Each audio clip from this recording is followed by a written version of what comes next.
Class 10 এর second summative ইভ্যালুয়েশনের model set নম্বরগুলো করছিলাম।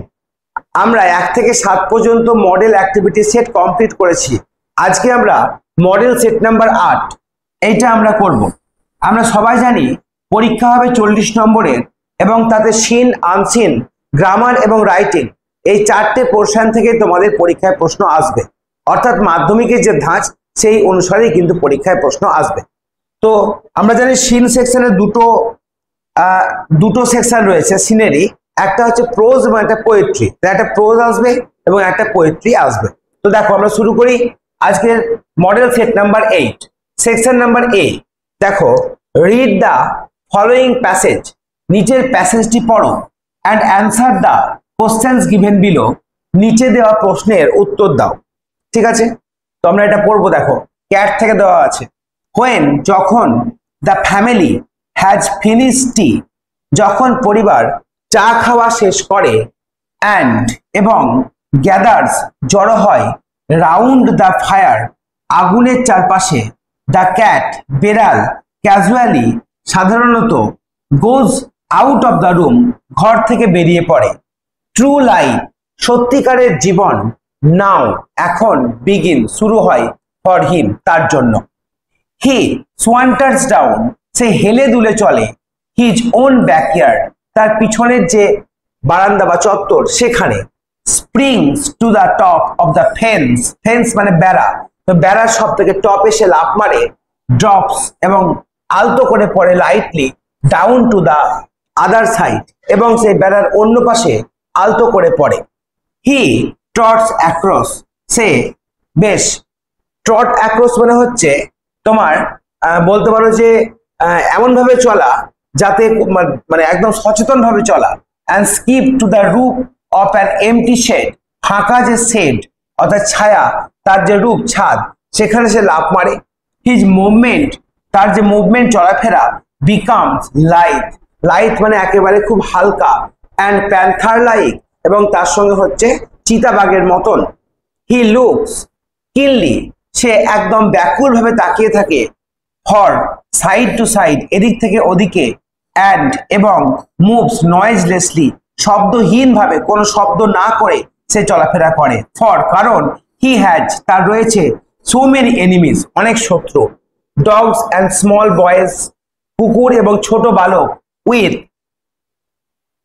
On top of the shed মানে সেই শেড বা শেডের যে টপে, the cat arches like back তার পিঠটাকে আঁচড়ায়, অ্যান্ড রেক্স হিজ ক্লস তার নখগুলোকে ঘষে, ওয়ান্স অর টোয়াইস একবার বা দুইবার, থ্রু দ্য সফট বার্ক নরম যে অংশ ছাল, অফ দ্য ওল্ড রুফ অর্থাৎ পুরনো ছাদের যে শ্যাওলা পড়া অংশ তাতে, হি স্ট্রেচেড হিমসেলফ সে নিজেকে প্রসারিত করে, এ ফিউ টাইমস বেশ কিছুটা সময়, টু সি এটা দেখার জন্য, ইফ এভরিবডি এভরি মাসল তার প্রত্যেকটা পেশি, is in full working order কাজ করছে কিনা দেখার জন্য সে নিজেকে প্রসারিত করে, দেন তারপর, ড্রুপিং হিজ হেড নেয়ারলি তার মাথাটাকে ঝুঁকিয়ে দেয়, ইন হিজ পজ তার থাবার মধ্যে, হি সেন্ড অ্যাক্রস সে ডাকে, এ কল টু হিজ কিন্ড্রেড তার আত্মীয়দের, বিফোর লং দেরি হওয়ার আগে, দে কাম তারা আসে,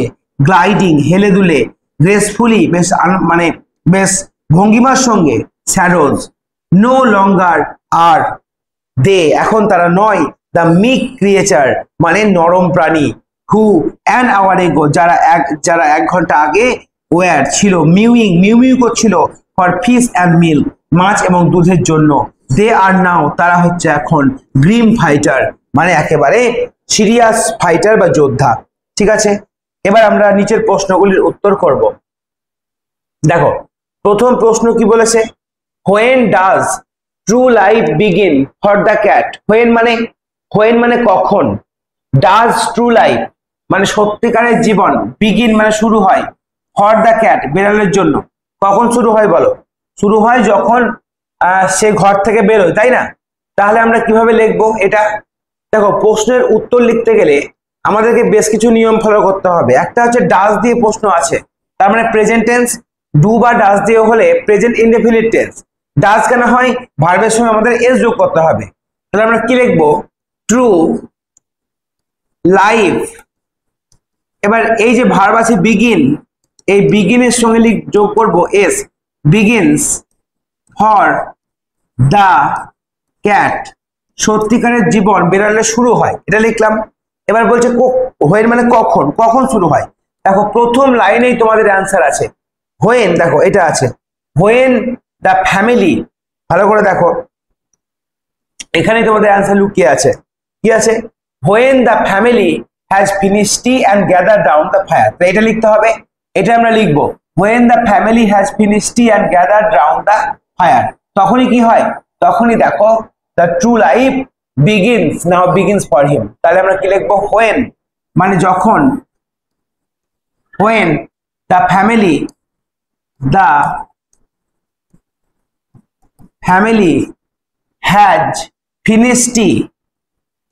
has finished tea and gathers round the fire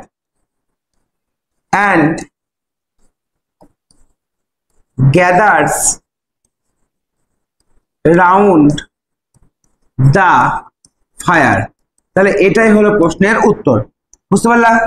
তাহলে কখন শুরু হয় বুঝতে পারলাম আমরা, ট্রু লাইফ নাকি। দেখো তাহলে এই প্রশ্নের উত্তরটা কিন্তু হয়ে গেল এখানে। ট্রু লাইফ বিগিনস শুরু হয় যখন সে বেড়ালটি কি করে না, তো তোমার যখন ফ্যামিলি ওই চা খেতে বসে, তাহলে এটা হচ্ছে উত্তর। তারপরে দেখো 2 নম্বর, হোয়ার ডাজ দ্য ক্যাট গো, বেড়ালটি কোথায় যায়, being out from the house, বাড়ি থেকে বেরিয়ে। তাহলে আগে দেখো যে বেড়ালটি যায়, এখানে ডাজ দিয়ে আছে, আবার প্রেজেন্ট টেন্স, দ্য ক্যাট গো হয়ে যাবে গোজ, কারণ ডাজ রয়েছে, গোজ বিং আউট মানে বাইরে গিয়ে, ফ্রম দ্য হাউস বাড়ি থেকে, ফ্রম দ্য হাউস, তাহলে বাড়ির বাইরে হয়ে বা বাড়ি থেকে বাহির হয়ে সে কোথায় যায় বলো, কোথায় যায়, প্রশ্ন কোথায় আছে, কোথায় যায়, চলে এসো তোমাদের এই আনসারটা কোথায় পাবা, দেখো he saunters down to his own backyard, তাহলে যাই কোথায়, টু হিজ ওন ব্যাকইয়ার্ড, কোথায় যাই, টু হিজ ওন ব্যাকইয়ার্ড, এটা আমরা উত্তর লিখবো। তাহলে আমরা লিখবো যে সে যায়, দেখো saunters down from the house to his own backyard, ঠিক আছে, এইটুকু লিখবো, টু হিজ ওন ব্যাকইয়ার্ড, সে তার পিছনের দিকের যে জায়গা সেখানে যায়, ঠিক আছে। তাহলে এই হয়ে গেল অ্যান্সার আমাদের 2 নম্বর। এবার আমরা চলে আসবো 3 নম্বর প্রশ্ন। দেখো 3 নম্বর প্রশ্নে কি বলেছে, 3 নম্বর প্রশ্ন হচ্ছে how does the cat prepare itself for a fight, কেমন করে বেড়াল মানে প্রিপেয়ার হয়, প্রস্তুত হয় যুদ্ধ করার জন্য। তাহলে আবার এভাবে লিখবো দ্য ক্যাট, এবার প্রিপেয়ারের সঙ্গে এস যোগ করবো, প্রিপেয়ার্স, কারণ ডাজ দিয়ে প্রশ্ন আছে, তাহলে প্রিপেয়ার্স ইটসেলফ নিজেকে প্রস্তুত করে, ফর এ ফাইট, এটা আমরা লিখবো। তারপরে এবার অ্যান্সার খুঁজবো কোথায় আছে, দেখো ভালো করে লক্ষ্য করো, for a fight by stretching himself a few times, এইটুকু, to see if every muscle is in full working order, এইটা আমাদের লিখতে হবে। কোনটা লিখতে হবে দেখো, আমরা লিখবো, দেখো বাই, এখানে বাই কিসের সাহায্যে করে, দেখো কিভাবে করে, তখন বাই দিয়ে উত্তর লিখবো, বাই স্ট্রেচিং হিমসেলফ, এখান থেকে বাই স্ট্রেচের সঙ্গে আইন যোগ করব, ঠিক আছে, স্ট্রেচিং হিমসেলফ নিজেকে প্রসারিত করে, হিমসেলফ এ ফিউ টাইমস বেশ কয়েকবার, a few times to see if every muscle is in full working order, ঠিক আছে।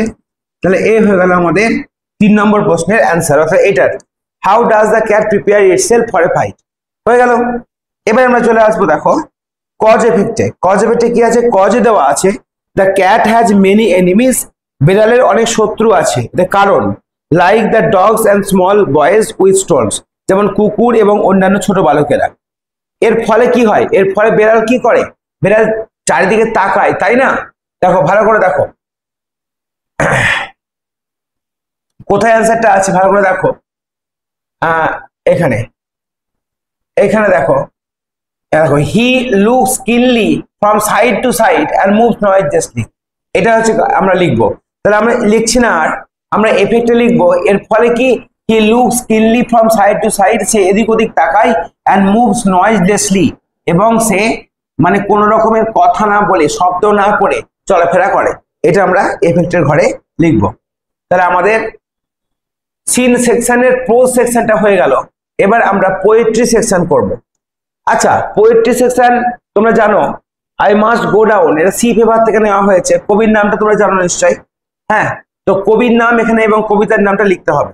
ওকে, কবিতার নাম হলো সি ফেভার, আর কবির নাম কি বলো? জন মেসফিল্ড। মেসফিল্ড। কবি এবং কবিতার নামগুলো অবশ্যই তোমরা জেনে যাবা। টু হোয়াট, কিসের সঙ্গে? Is the wind compare to, বাতাসকে তুলনা করা হয়েছে। বলো কোথায় এসে বলো, কার সঙ্গে তুলনা করা হয়েছে? বাতাসকে। দেখো এখানে তুলনা করা হয়েছে। লাইকে কার সঙ্গে করা হয়েছে? এ রেটেড নাইফ, তীক্ষ্ণ ছুরির মতন। তাহলে অ্যান্সারটা আমরা কিভাবে লিখবো বলো? অ্যান্সার লেখার সময় আমরা কিভাবে অ্যান্সার লিখবো? দ্য উইন্ড আগে লিখবো, তারপরে ইজ, তারপরে কম্পেয়ার টু। তাহলে লিখবো দ্য উইন্ড, তারপরে ইজ, তারপরে কম্পেয়ার্ড টু নিয়ে এ রেটেড নাইফ, একটা তীক্ষ্ণ ছুরির সাথে। হলো, এ হয়ে গেল আমাদের সিন। এবার চলে আসবো আনসিন পোর্শনে। দেখো আনসিন পোর্শনে আমরা আনসিনটা পড়বো এবং এখান থেকে অ্যান্সার করব। দেখো, দ্য আফটারনুন সেশন, অর্থাৎ বিকেল বেলার সময়, অফ দ্য স্কুলের যে বিকেল বেলার সেশনটা ওয়াজ অ্যাটেন্ডেড, সেটা যোগদান করা হতো বাই সাম 8 or 10 স্টুডেন্টস, 8 থেকে 10 জন ছাত্রছাত্রীর দ্বারা, বোথ বয়েজ অ্যান্ড গার্লস, মেয়ে এবং ছেলে দুজনের দ্বারাই, এক্সেপ্ট অপু ছাড়া, দে হ্যাড, তাদের ছিল, অল, তাদের সকলেরই ছিল, তারা আনতো, ম্যাটস মানে তোমার পাড়ার জন্য মাদুর, টু সিট ওয়ান, বসার জন্য। অপু হ্যাড নো ম্যাট, অপুর কোনো ম্যাট বা মাদুর ছিল না। বাট, কিন্তু, his mother had given him, তার মা তাকে দিয়েছিল, একটি ওল্ড থ্রেডবেয়ার র্যাগ, থ্রেডবেয়ার মানে জীর্ণ, আর রাগ মানে হচ্ছে ছেঁড়া, যে রাগ বলা হয় সেগুলো। দ্য ক্লাসরুম মানে ক্লাসরুম ওয়াজ ওপেন, খোলা ছিল, অন অল সাইডস, অর্থাৎ ক্লাসরুমে কোনো দেওয়াল ছিল না, চারিদিক খোলা ছিল। দেয়ার ওয়ার নো ওয়াল, সেখানে কোনো দেওয়াল ছিল না। But was there a fence, কিন্তু এটা বেড়া ছিল, ফেন্স মানে বেড়া, আউটসাইড, বাইরে, টু লিমিট দ্য ভিউ, যার পরে আর কিছু দেখা যেত না।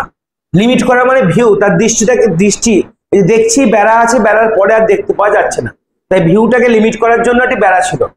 ইনসাইড ওয়ার দ্য স্টুডেন্টস, ভেতরে ছিল ছাত্ররা, সিটিং ইন রোজ, তারা এক সারিতে বসতো।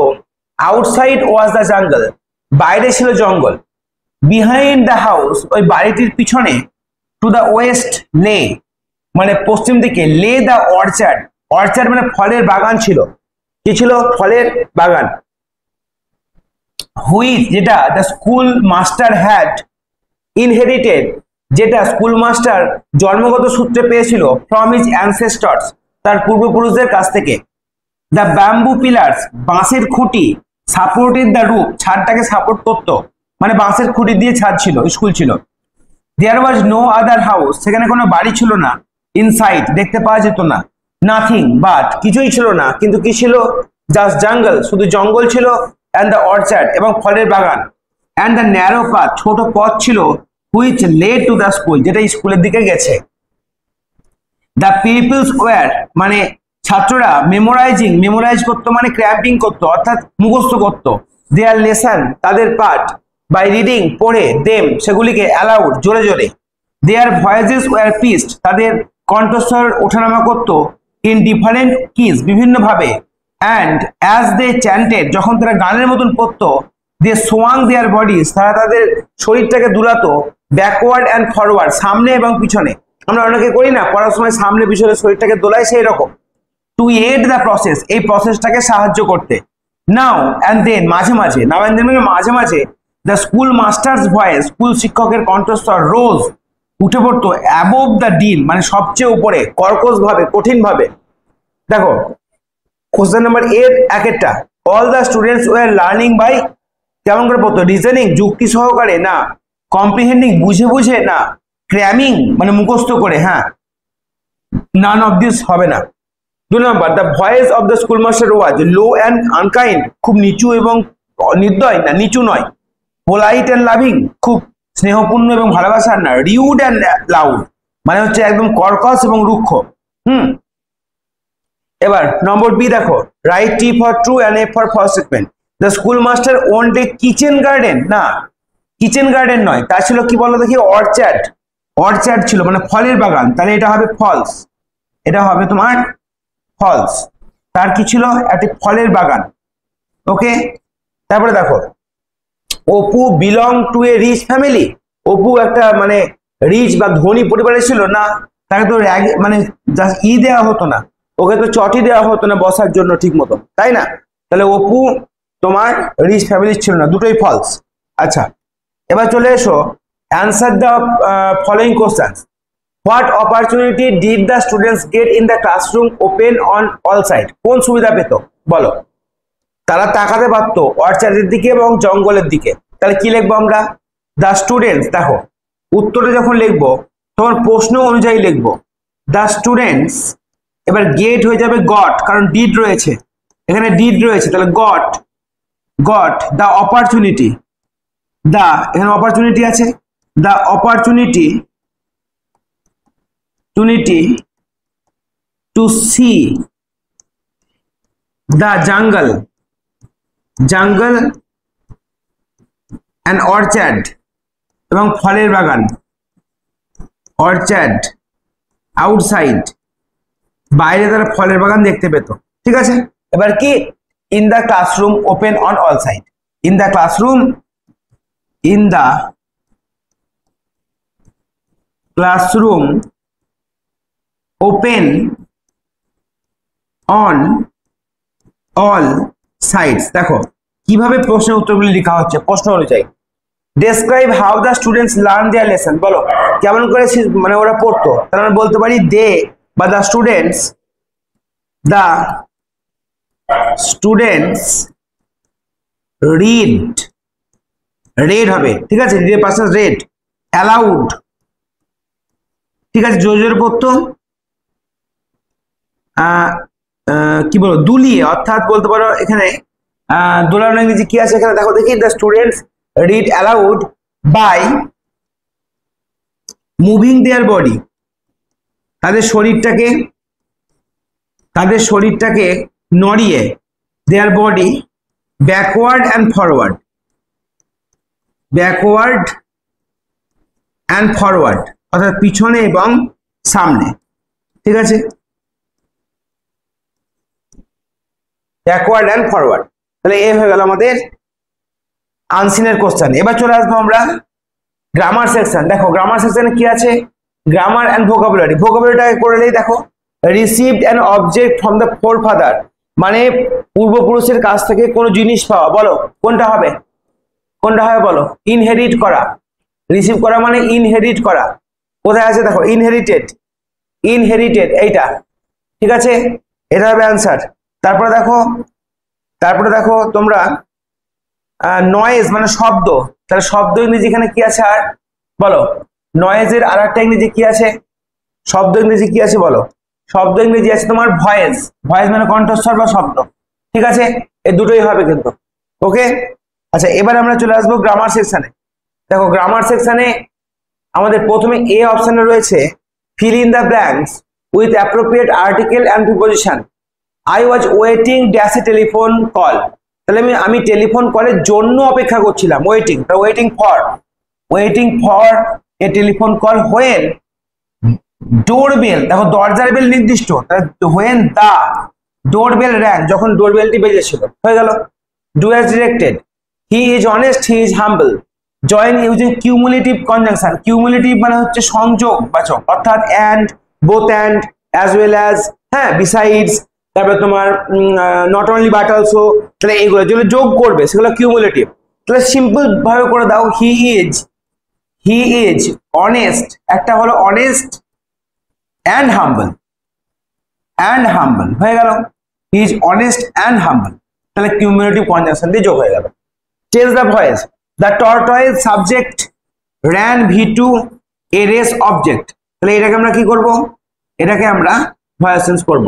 ran v2 আছে কিন্তু, তাহলে a race আগে আসবে, রেস সিঙ্গুলার নাম্বার, তাহলে ওয়াজ বসবে, ওয়াজ, আর ran এর 3 নম্বর রান, 1 নম্বর রান, 2 নম্বর রান, 3 নম্বর আবার run, by the tortoise, by the race was run by the টর্টয়েজ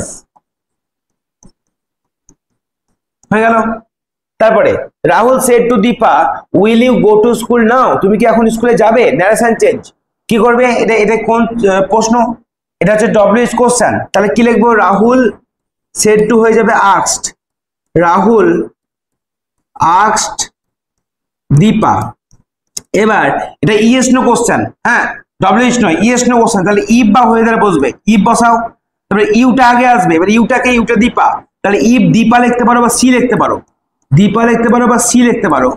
এবার দেখো উইলটা পরে যাবে, উইলটা হয়ে যাবে উড, উইলের পাস্ট টেন্স উড, তারপরে go to school, go to school, আর নাও থাকলে কি হয়, নাও থাকলে হয় দেন, হয়ে গেল।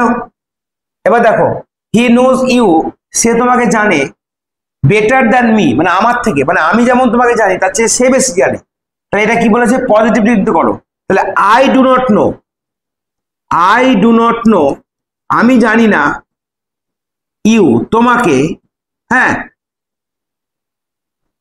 ইউ অ্যাজ গুড ততটা ভালো, অ্যাজ হি, এখানে ডু লিখতে পারো, হি ডু, ঠিক আছে, তাহলে এটা হয়ে গেল আমাদের পজিটিভ ডিগ্রি। এবার 5 number, as he had no friend, যেহেতু তার কোনো বন্ধু ছিল না, he use to wander sadly, সে দুঃখের সঙ্গে ঘুরে বেড়াতো, সিম্পল সেন্টেন্স, তাহলে আমি লিখতে পারি হি ইউজড টু ওয়ান্ডার, সে ঘুরে বেড়াতো, স্যাডলি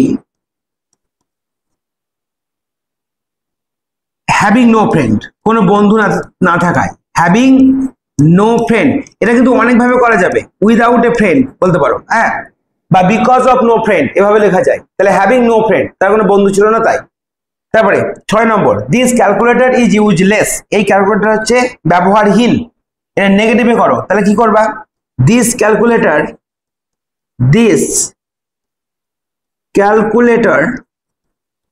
ইজ নট করবা, তাই তো, ইজ নট, এবার ইউজলেস করবো না, ইউজফুল করবো, অর্থাৎ এই ক্যালকুলেটরটি ব্যবহারযোগ্য নয়, তাহলে ইউজফুল নয় মানে ইউজলেস, বোঝা গেল।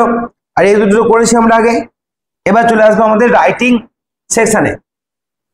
দেখো এই রাইটিং সেকশনটা তোমাদের আমি আগে থেকে করে রেখেছি, সেই পেজে তোমাদের নিয়ে যাচ্ছি এবং রাইটিং সেকশনটা দেখাচ্ছি, ঠিক আছে। এই প্রশ্নটা পরীক্ষায় ছিল এবং তোমাদের অ্যান্সার করতে হবে, ঠিক আছে।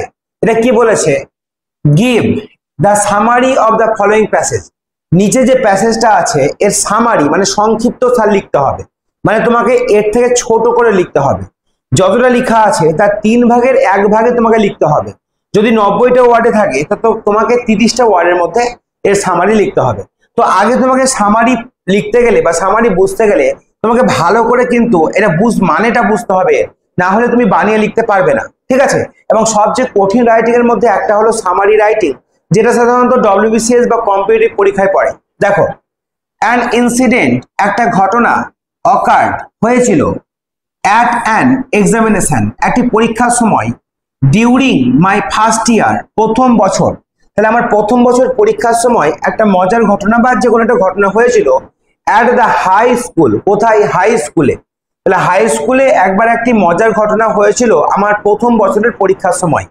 দ্য এডুকেশনাল ইন্সপেক্টর মানে ওই যে শিক্ষার যে ইন্সপেক্টর হয় না, SIDI, এরা এসেছিল, হ্যাড কাম, সে এসেছিল অন এ ভিজিট মানে দেখতে, ফর ইন্সপেকশন স্কুল ইন্সপেকশন করতে বা তদন্ত করতে, তিনি হ্যাড সেট আস 5 ওয়ার্ডস, তিনি আমাদের জন্য 5টা ওয়ার্ড সেট করেছিলেন, অন অফ হুইচ, যার প্রত্যেকটা যার মধ্যে একটা ছিল ওয়াজ কেটেল। কেটেল মানে কি? কেটলি, ঠিক আছে? কেটেল বানানটা ছিল। আই হ্যাড মিসস্পেল্ড, স্পেল্ড মানে বানান করা, আর মিসস্পেল্ড মানে ভুল বানান করা, আমি ভুল বানান করেছিলাম। দ্য টিচার মানে শিক্ষক, ট্রাইড চেষ্টা করেছিল, টু প্রম্পট মি আমাকে প্রম্পট দিতে বা ইঙ্গিত করতে, কি করতে?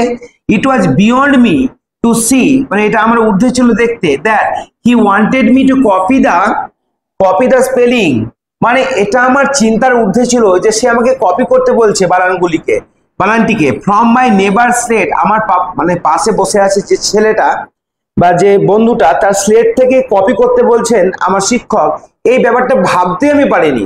ফর আই থট আমি ভেবেছিলাম যে the teacher was there to supervise, যে শিক্ষক ওখানে দেখছে, ভালো করে লক্ষ্য করছে আমাদেরকে, এগেইনস্ট কপিং, যে কপি করতে যাতে কেউ না পারে তার জন্য, এরকম ভেবেছিলাম। কিন্তু অ্যাকচুয়ালি শিক্ষক কি করেছিল? শিক্ষক কপি করতেই বলছিল। দ্য রেজাল্ট ওয়াজ দ্যাট, ফল হলো এটাই যে all the boys except myself, আমি নিজে ছাড়া সবাই, were found to have spelled each word, প্রত্যেকটা ওয়ার্ড তারা বানান করেছিল কারেক্টলি, সঠিকভাবে। Only I had been stupid, শুধুমাত্র আমি বোকা ছিলাম, আমি একটা ওয়ার্ড পারিনি। দ্য টিচার ট্রাইড লেটার, পরে শিক্ষক চেষ্টা করেছিল, টু ব্রিং দিস, এই ব্যাপারটাকে আনতে, দিস স্টুপিডিটি, এই বোকামি, হোম মানে বাড়িতে, টু মি আমার কাছে, অর্থাৎ এই ব্যাপারটা আমার কাছে, এই যে আমার যে বোকামি, এই ব্যাপারটা সে বলতে চেয়েছিল, বাট উইদাউট এফেক্ট, এর কোনো ফল কিন্তু আমার মধ্যে পড়েনি।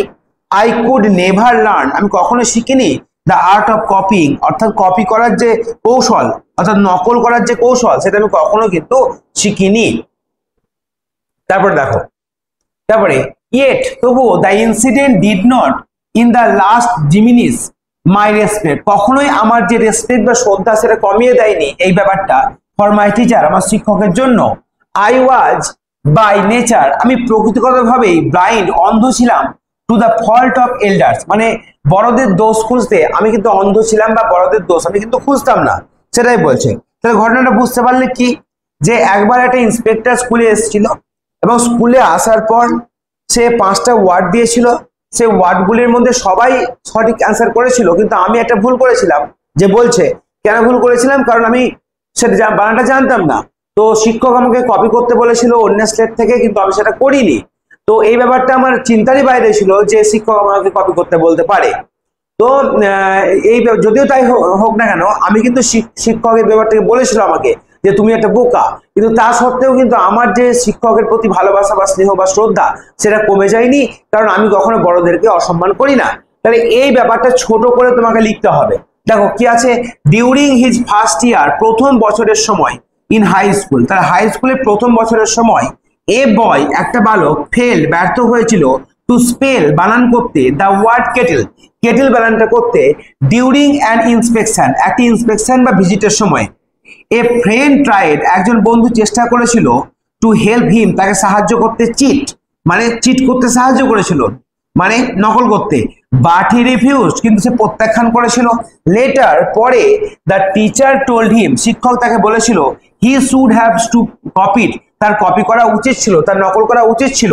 The boy did not follow this, বালকটি সেটা ফলো দিস অ্যাডভাইস, এই উপদেশটা মানেনি, বাট তবুও হি স্টিল রেসপেক্টেড, তবুও সে সম্মান করতো হিজ টিচার, তার শিক্ষককে। দেখো ছোট করে কেমন করে লেখা হয়েছে। তাহলে এইভাবে তোমাদের কিন্তু সামারি রাইটিং করতে হয়। যদি ধরো 3 ভাগের 1 ভাগ ওয়ার্ডে তোমাকে সামারি করে রাইটিং করতে হবে, এবং এটা কঠিন, কারণ সেন্টেন্স বানাতে হয়, তোমাকে মানে পড়ে বুঝতে হয়, এই সামারি রাইটিং অনেকটাই কঠিন। আচ্ছা, তারপরে এসো দেখো নোটিস রাইটিং। এখানে নোটিস রাইটিং এ কি বলেছে দেখো, তোমাদের ইতিমধ্যে আমি নোটিস রাইটিং সিরিজ একটা শুরু করেছি, অর্থাৎ নোটিস রাইটিং কিভাবে লিখতে হয়, কোন পদ্ধতিতে লিখবো, সেই অনুসারে একটা সিরিজ আমি মানে শুরু করে দিয়েছি। তো ওটা চলতেই থাকবে, এবং তোমাদের যে বিভিন্ন নোটিস, এই নোটিশগুলো কিন্তু আমি সেই প্লে লিস্টে যোগ করব, এবং ওখানে শেখানো হচ্ছে যে কিভাবে আমরা নোটিশগুলো লিখবো, কি ফরম্যাট ব্যবহার করে, সেই ফরম্যাটই কিন্তু এখানে ব্যবহার করা হয়েছে। দেখো কি বলছে, you are the cultural secretary, তুমি হচ্ছে একজন সাংস্কৃতিক অনুষ্ঠানের সেক্রেটারি, রাইট এ নোটিস, একটা নোটিশ লেখো, to invite class 9 and 10 students, class 9 এবং 10 এর স্টুডেন্টদেরকে আমন্ত্রণ জানিয়ে, টু টেক পার্ট মানে অংশ নিতে, in an inter school quiz competition, একটা ইন্টার স্কুল মানে স্কুলের সঙ্গে স্কুলের বিভিন্ন স্কুলের মধ্যে যে কুইজ কম্পিটিশন হবে অন এনভায়রনমেন্ট, পরিবেশের ওপরে। এখানে তুমি কি কি দেবে, ডেট দিবে, ভেন্যু মানে স্থান কোথায় হবে, টাইম দেবে, প্রোগ্রাম ডিটেলস দেবে, টপিকস অফ কন্টেস্ট, কি কি বিষয়ে কন্টেস্ট হবে, গ্রুপ ডিভিশন যদি হয় তো সেটা তোমাকে দিতে হবে। তাহলে এবার দেখো নোটিশটা কিন্তু আমি লিখেছি এবং একেবারে যে ফরম্যাটে আমি নোটিশ করাই সেই ফরম্যাটে লিখেছি। দেখো ওপরে প্রথমে আমরা বড় করে কি দেব, নোটিশ দেব, ঠিক আছে, তারপর ডেট দেব, তারপরে দেখো ডেটটা কিন্তু যেদিন হবে অনুষ্ঠান তার মিনিমাম 15 দিন আগে দিতেই হবে বা 12 দিন আগে, ঠিক আছে। এবার আমি কি দিয়েছি হেডিং দেখো, an inter school quiz competition on environment, পরিবেশের উপরে একটি আন্তঃস্কুলীয় প্রতিযোগিতা, ঠিক আছে, কুইজ প্রতিযোগিতা। এবার এই নোটিশটা কিন্তু আমি যে গদ বা যে তোমার ফরম্যাটে লিখেছি এই ফরম্যাটটাই কিন্তু আমি তোমাদেরকে ফলো করতে বলছি, কারণ এটা বলে নয় যে কোনো একটা ফরম্যাট ফলো করো, তাহলে তোমাদের লিখতে সুবিধা হবে। বিভিন্ন ফরম্যাট ফলো করলে তোমরা কনফিউজ হয়ে যাবে এবং পরীক্ষায় লিখে আসতে পারবে না। তো এই ফরম্যাটেই কিন্তু আমি আমার যে নোটিশ রাইটিং এর প্লেলিস্ট সেখানে কিন্তু দুটো জাস্ট আমি ভিডিও দিয়েছি, এরপরে কিন্তু একের পর এক ভিডিও আসবে। শুধু নোটিশ নয়, অন্যান্য রাইটিং গুলো তোমাদের আমি নিয়ে আসছি। দেখো, it is hereby notified, এত দ্বারা জানানো যাচ্ছে, টু অল দ্য স্টুডেন্ট, সমস্ত ছাত্রকে, অফ ক্লাস 9 and 10, ক্লাস 9 এবং 10 এর, অফ আওয়ার স্কুল, আমাদের স্কুলে। তাহলে এত দ্বারা আমাদের স্কুলের ক্লাস 9 এবং 10 এর স্টুডেন্টকে জানানো যাচ্ছে যে দ্যাট যে আওয়ার স্কুল ইজ গোয়িং, আমাদের স্কুল যাচ্ছে, টু অর্গানাইজ, ব্যবস্থাপনা করতে, an inter school quiz competition, একটি আন্তঃস্কুলীয় কুইজ কম্পিটিশনের বা প্রতিযোগিতার, অন এনভায়রনমেন্ট মানে পরিবেশের ওপরে, অন 12 জুন 12ই June 2025 in our school premises, আমাদের স্কুল চত্বরে। এখানে দেখো টাইমটা দেওয়া হয়নি আমার, এখানে লিখতে পারো ফ্রম 12, এখানে লিখতে পারো ফ্রম 11 AM টু 2 PM, অর্থাৎ 11টা থেকে 2টো পর্যন্ত অনুষ্ঠানটা চলবে, এটা তোমরা লিখতে পারো। তারপরে দেখো দ্য টপিকস অ্যাজ, টপিক গুলো কি কি রয়েছে দেখো, পলিউশন, পলিউশন মানে এটা দেখো এক্সট্রা, এগুলো যোগ করতে হবে দুই একটা সেন্টেন্স। টপিকস হচ্ছে পলিউশন, ক্লাইমেট চেঞ্জ মানে দূষণ, পরিবেশের চেঞ্জ, ওয়াইল্ড লাইফ মানে বন্যজীবন মানে পশু পাখি, গ্রিন এনার্জি মানে সবুজ গাছপালা সম্বন্ধে, উইল বি ইনক্লুডেড, এইগুলোই কুইজের বিষয় হবে, ইন দা কম্পিটিশন, সেই কম্পিটিশনে বা সেই প্রতিযোগিতায়।